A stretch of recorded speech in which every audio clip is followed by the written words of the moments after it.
एकच मिनिट. पहा प्रॉब्लेम काय होता. Following is the balance sheet of Durwal limited. हाच प्रॉब्लेम.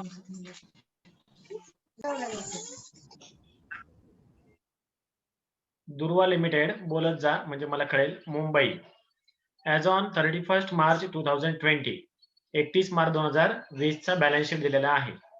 काय सांगितलेलं त्यामध्ये शेअर कॅपिटल लायबिलिटी साइड जर पाहिली तर share capital 10,000 equity shares of ₹10 each. 10,000 shares आहेत. 10 रुपयाला एक शेअर्स आहे. हे काय आहे 10,000 रुपये. हे आहेत नंबर ऑफ शेअर्स. म्हणजे एकूण कंपनीमध्ये 10,000 इक्विटी शेअर्स आहेत की त्याची प्रत्येकी किंमत 10 रुपये आहे. असं मिळून 1,00,000 रुपयाचं कॅपिटल आहे. नेक्स्ट जनरल रिझर्व 50,000 रुपये. प्रॉफिट अँड लॉस अकाउंट 16,000 रुपये. ट्रेड क्रेडिटर्स, हे ट्रेड क्रेडिटर्स काय आहेत तर ही आपली एक्सटर्नल लायबिलिटी आहे. ही काय आपली एक्सटर्नल लायबिलिटी. एक्सटर्नल लायबिलिटी म्हणजे इतरांचं देणं आहे ते. ही एक्सटर्नल लायबिलिटी आहे. त्याचप्रमाणे बिल्स पेएबल सुद्धा काय आहे आपली एक्सटर्नल लायबिलिटी आहे. याचेही आपल्याला पैसे इतरांना द्यावे लागतात. म्हणून ह्या दोन ऍक्च्युअली लायबिलिटीज आहेत. ह्या दोन लायबिलिटींचे पैसे आपण काय करणार आहे ऍसेट मधून वजा करणार आहोत.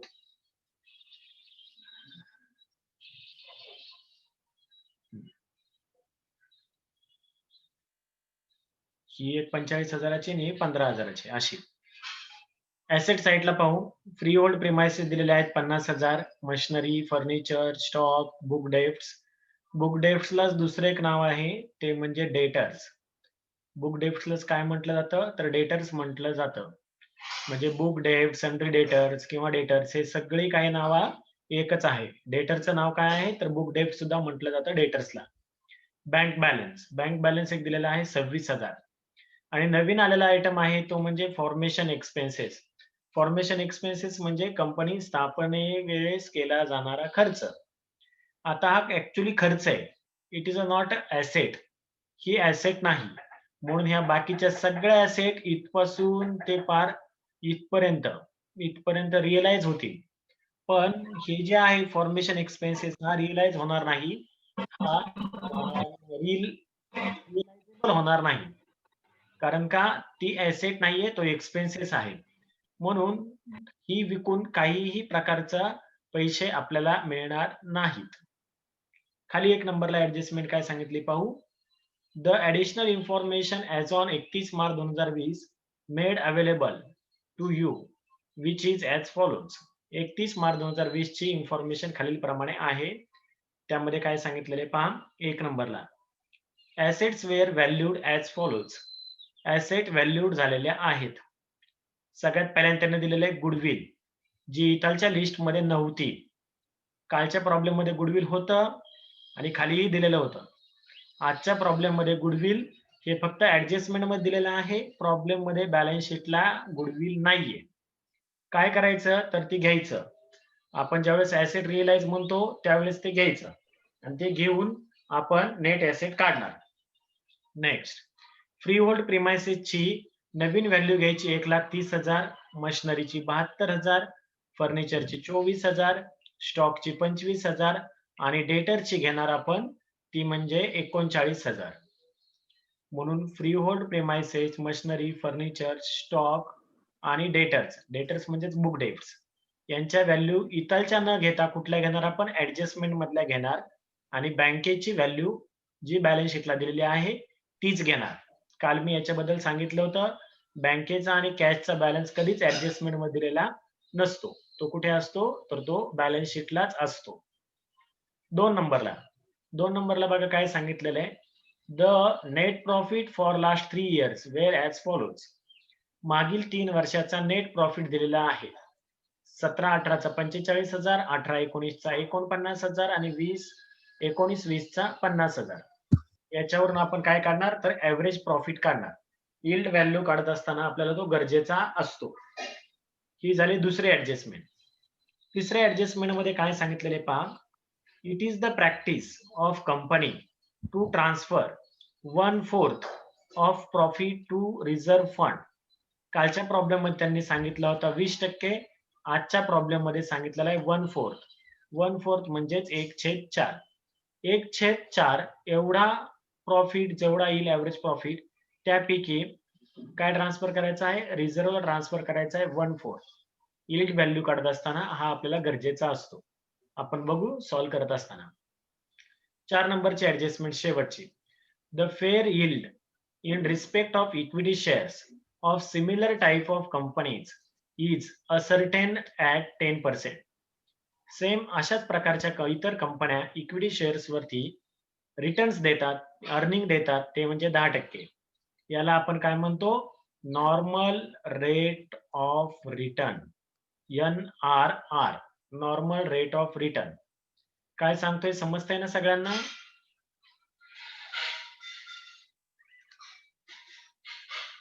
समजतंय का? मी फक्त प्रॉब्लेम रीड केलेला आहे. प्रॉब्लेम रीड केलेला आहे. आता आपण सोडवायला सुरुवात करू. सगळ्यात पहिल्यांदा आपण व्हॅल्यू काढू, ती म्हणजे नेट ऍसेट व्हॅल्यू. म्हणून लिहा नेट ऍसेट व्हॅल्यू नंबर 1. त्याच्यामध्ये फर्स्ट स्टेप जी करणार आपण ती करणार कॅल्क्युलेट रिअलायझेबल ऍसेट.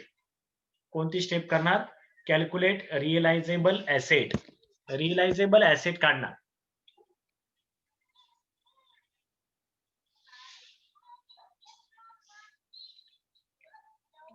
मग एक 4 टाकून घेणार. त्याच्यामध्ये सगळ्यात पहिल्यांदा म्हणणार ऍसेट्स आणि एक एक ऍसेट घेणार. कोणती ऍसेट घेणार? तर पहा, जेवढ्या त्यांनी दिलेल्या होत्या, इथे पहा मी तुम्हाला दाखवतो. त्यांनी जेवढ्या बॅलन्स शीटला दिलेल्या होत्या त्या सगळ्या घ्यायच्या. Freehold premises, machinery, furniture, stock, debtors किंवा बुक डेब्ट्स, बँक बॅलन्स आणि नवीन आलेले आहे ती म्हणजे गुडविल. नवीन कोणती आलेली आहे? गुडविल. म्हणून ह्या सगळ्या फॉर्मेशन एक्सपेन्सेस ही आपले ऍसेट नाही, फिक्टिशियस ऍसेट आहे. ही ऍक्च्युअली ऍसेट नाहीये. आपण फक्त ऍसेट साइडला लिहितो की ऍसेट नाहीये. त्याच्याऐवजी काय दिलेलं आहे त्यांनी? गुडविल दिलेलं आहे खाली, ती गुडविल लिहिणार. आणि व्हॅल्यू कोणती घेणार? तर ऍडजस्टमेंट मध्ये जी दिलेली व्हॅल्यू आहे ती घेणार आपण. त्याप्रमाणे आपण बघू. फ्री होल्ड प्रिमायसेस किती दिलेले आहेत? 1,30,000. म्हणून फ्री होल्ड प्रिमायसेसच्या पुढे 1,30,000. मशिनरी आहे. मशिनरीची व्हॅल्यू ऍडजस्टमेंट मधली घ्यायची 72,000. मग घ्या तिथे 72,000. फर्निचरची व्हॅल्यू 24,000. म्हणून घ्या 24,000. स्टॉक इन ट्रेड पहा किती आहे खाली? 25,000. मग आपण लिहिताना किती घ्यायचा? 25,000 घ्यायचा. इथे घेताना आपण सगळ्या ऍडजस्टमेंट मधल्या व्हॅल्यू घ्यायच्या. जर एखादी व्हॅल्यू दिलेली नसेल तरच ती बॅलन्स शीट वरची आहे अशी घ्यायची. नेक्स्ट आहे बुक डेब्ट्स. बुक डेब्ट्सच्या बाबतीत त्यांनी सांगितलेले आहे किती घ्यायचे. बुक डेब्ट्स म्हणजे डेटर्स 39,000, 39,000. बँक बॅलन्स हा नेहमी कुठे असतो? तर बॅलन्स शीटलाच दिलेला असतो. तो घ्यायचा 26,000. तो ऍडजस्टमेंट मध्ये नसतो, तो असतो बॅलन्स शीटच्या ऍसेट साइडला. म्हणून आपण इथे घेणार बँक बॅलन्स 26,000.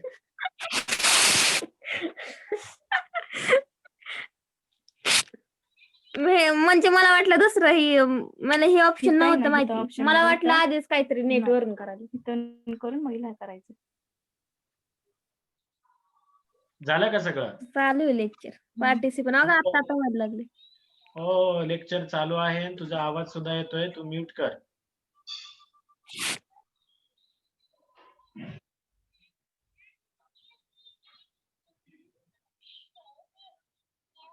झूम ऍप वापरता येतं ना सगळ्यांना? जर नसेल येत तर गुगल ह्याच्यावरती युट्यूब वरती सर्च करा how to use Zoom app आणि मग त्याप्रमाणे पहा काय काय नाही. आपल्याला कळत नाही आपण काय बोलतोय, तो समोरच्यांना आवाज जात असतो. काळजी घ्या आणि शक्यतो जॉईनिंग होत असताना मोबाईलच्या नावाने जॉईनिंग होऊ नका. तुमचं जे नाव आहे त्या नावानेच जॉईनिंग करत जा. रिअलमी, सॅमसंग आणि हे ते.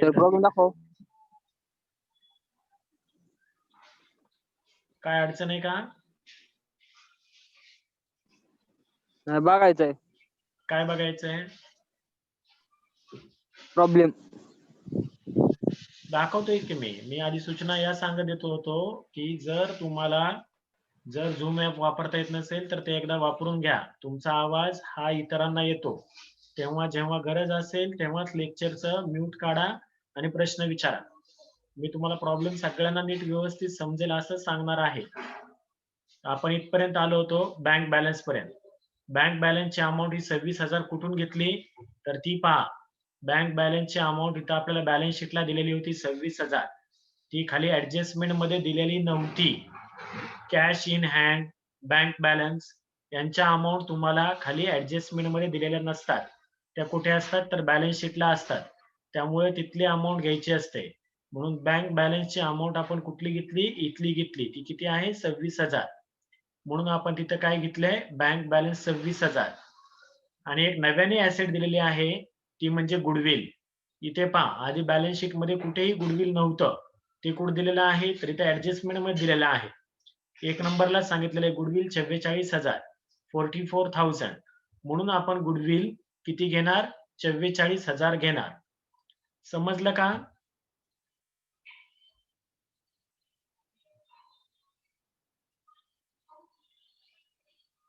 आता आपण घेणार टोटल. जर तुम्ही काय बोलत नसाल तर याचा अर्थ तुम्हाला समजतंय असं मी गृहीत धरेल. 1,30,000 अधिक 72, 24, 25, 39, 26 आणि 44,000 यांची काय करायची? बेरीज करायची. कॅल्क्युलेटर वरती बेरीज करा. ती बेरीज येईल 3,60,000. 3,60,000. त्याला नाव द्यायचं टोटल आणि ऍसेट्स. टोटल ऍसेट आल्या 3,60,000. ह्या झालेल्या आहेत ऍसेट. याच्यातून आपण लेस करणार लेस बी लॅबिलिटीज. हे आपण ऍसेटला म्हटलेलं आहे म्हणून बी लॅबिलिटीज म्हणू. आणि बी लॅबिलिटीज कोणत्या लॅबिलिटीज घेणार? तर विच इज एक्सटर्नल, ज्या इतरांना देणं आहे त्या. इतरांना काय देणं आहे? तर ट्रेड क्रेडिटर्सना देणं आहे 45,000 आणि बिल्स पेएबल वाल्यांना आहे 15,000. म्हणून ट्रेड क्रेडिटर्स 45,000 आणि बिल्स पेएबल किती घेणार? 15,000. म्हणून तिथं लिहा ट्रेड क्रेडिटर्स 45,000 आणि बिल्स पेएबल 15,000. आता काय करायचं? तर 3,60,000तून हे 45,000 आणि हे 15,000 वजा करायचे. वजाबाकी येईल तुमची 3,00,000 रुपये. 3,00,000. त्याला नाव द्यायचं नेट ऍसेट्स. नेट ऍसेट ही झाली तुमची first step. Calculate realisable asset. त्याच्यावरून आपण नेट ऍसेट काढल्या. नेक्स्ट दुसरी स्टेप करायची ती म्हणजे calculate fund available for equity shareholder. Calculate fund available for equity shareholder. आणि त्याच्यासाठी एक छोटासा चार्ट तयार केला तरी चालेल, अन्यथा डायरेक्ट लिहिलं तरी चालेल.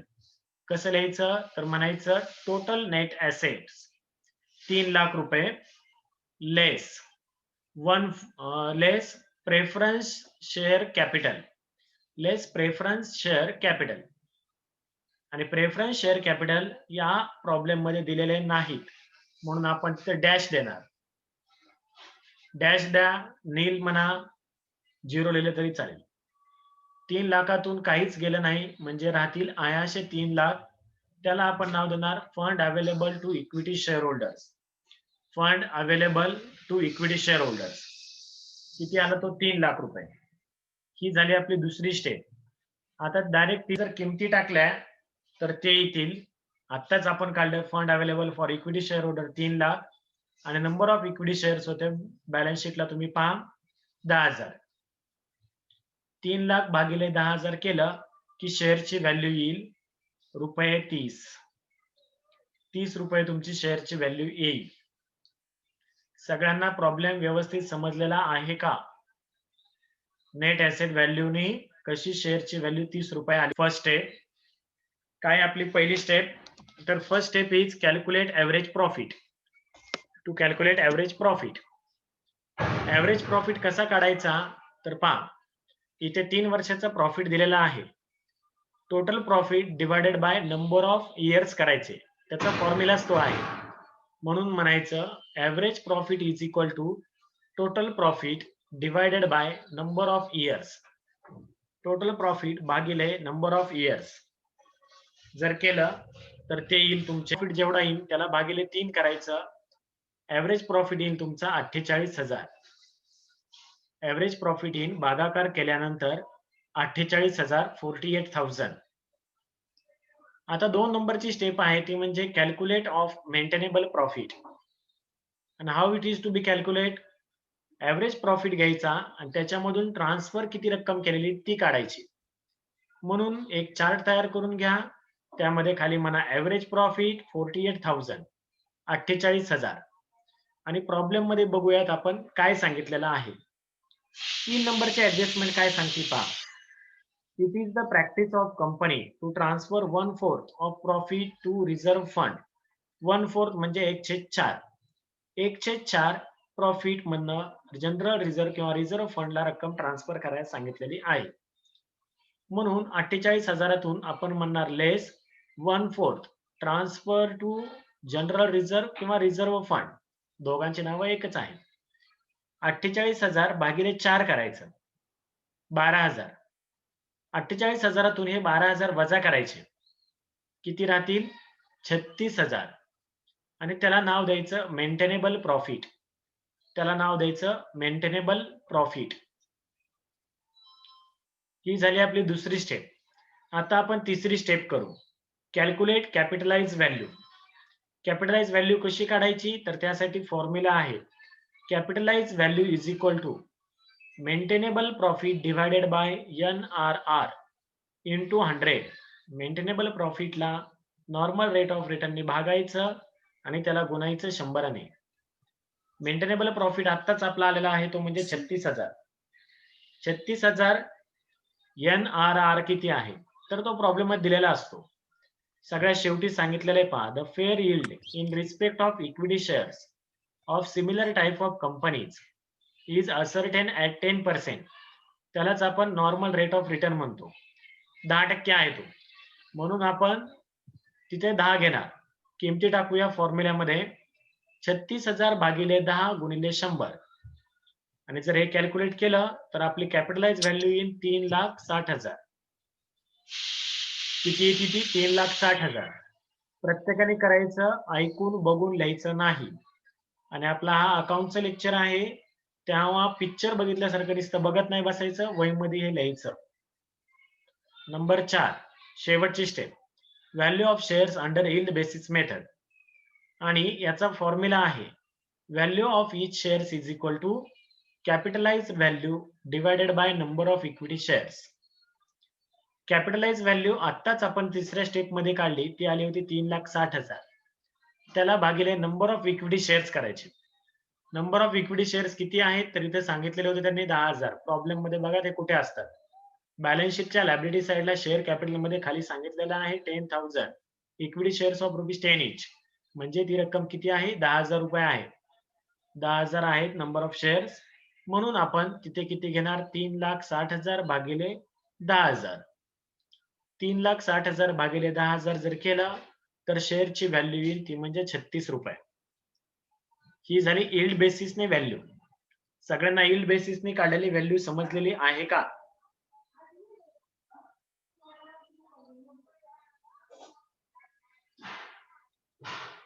समजलंय? काय बोलत नाही याचा अर्थ समजलेला आहे असं मी गृहीत धरणार. Fair value. फेअर व्हॅल्यू काढायची आहे. 3 नंबरला टाका calculation of fair value. Calculation of fair value. Net asset value आणि यील्ड बेसिस व्हॅल्यू या दोघांचं ऍव्हरेज काढायचं असतं तेव्हा फेअर व्हॅल्यू मिळते. मग आपण फॉर्म्युला लिहून घेऊ. त्याचा formula value of each share is equal to net asset value अधिक यील्ड बेसिस व्हॅल्यू भागिले 2. त्याला भागिले काय करायचं? 2. मग आता आपण नेट ॲसेट व्हॅल्यू जी आली होती त्याच्यामध्ये यील्ड बेसिसने जी आता व्हॅल्यू आली या दोघांची बेरीज करणार, त्याला भागिले काय करणार? 2 करणार. मग करूया. बघा काय करायचं. व्हॅल्यू ऑफ ईच शेअर्स 30 अधिक 36 भागिले 2.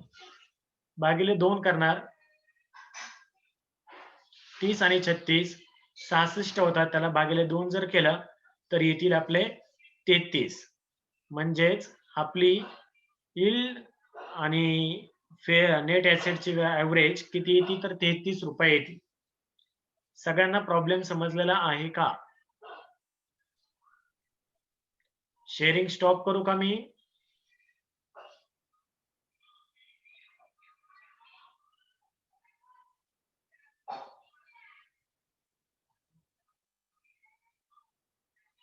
ए लावण्य, मोबाईल इकडं आण.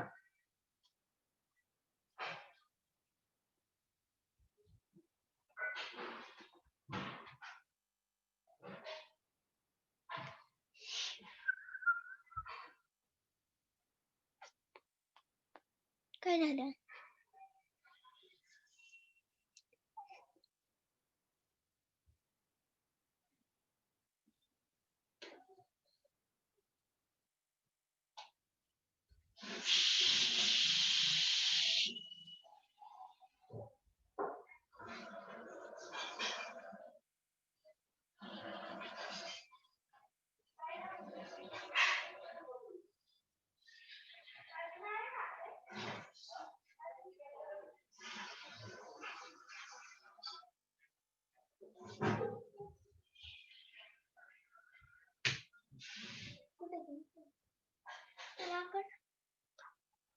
कोणाचं पाहिजे?